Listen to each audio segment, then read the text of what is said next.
How do you know how much weight you're meant to be lifting? Keep watching.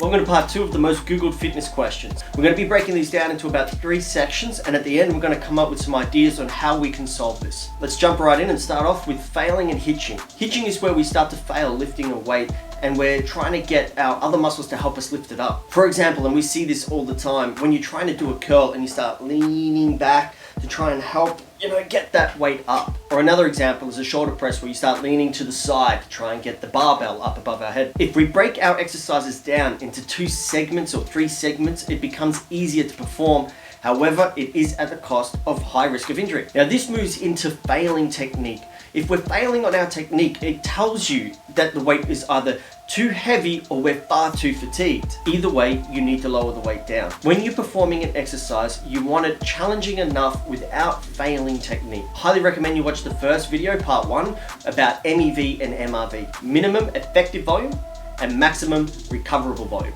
So point number 2, start low and work your way up. So the first week of your program should be trying to find your numbers. It doesn't matter how advanced you are. Yes, you do get better at this. So what does this mean? Find your numbers.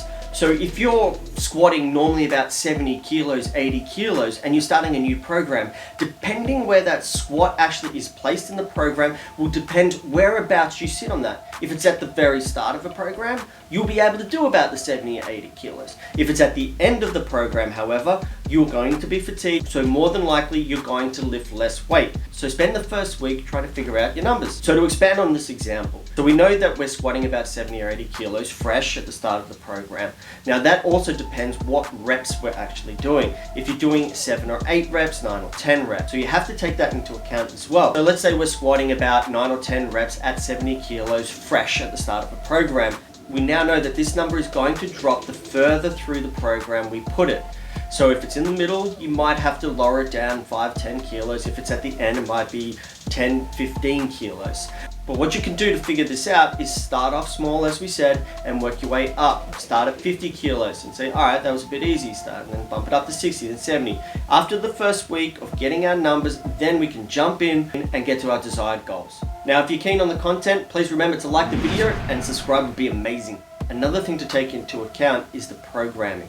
Are you doing an upper body, lower body split? Are you doing a chest day, back day, shoulders day? Are you doing a full body program? All these things come into play to determine what weights, what numbers you're going to be performing when you run your new program. Now to branch off that, point number 3, each program card should be evaluated as its own. So what does this mean?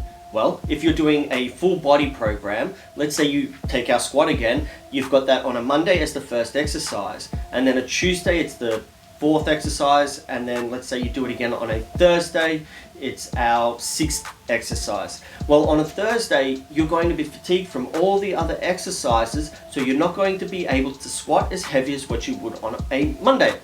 So Thursday's program is its own program card to get your numbers. That's why you really want to try and evaluate the week to be able to get your numbers for all your program cards, for all your exercises. Get your ducks in a row, then again, on the second week, you can smash it out hard. So the solutions, start off small and build your way up. It's okay to take a week or even up to 2 weeks to figure out where you're sitting in that program. If you start off guns blazing at the start and you fatigue yourself in the first week or 2, by the time you get to the 3rd week, you're going to be burnt out, you're going to overtrain, and you've got nowhere to go, and you will have to start again. That being said, if you start off too small, you're not pushing yourself hard enough to actually reap as many benefits as you can. Again, highly recommend watching the first video of MEV and MRV to get a better understanding of this. Avoid hitching and bad technique. If you're using bad technique, you're higher risk of injury and you're just cheating yourself out of your desired goals. So remember, there is no shame in starting off where you are. If you want honest, true results, be honest and true to yourself. You're not impressing anybody if you're hurting yourself and you're treading water for 2-3 years. Solution number 3, and I know we all saw this one coming, ask a professional. Get a professional's opinion and advice that you trust on possibly where you should go. There you have it. I hope that this has been helpful. Remember to leave a comment to be a part of the conversation and stay safe, everyone.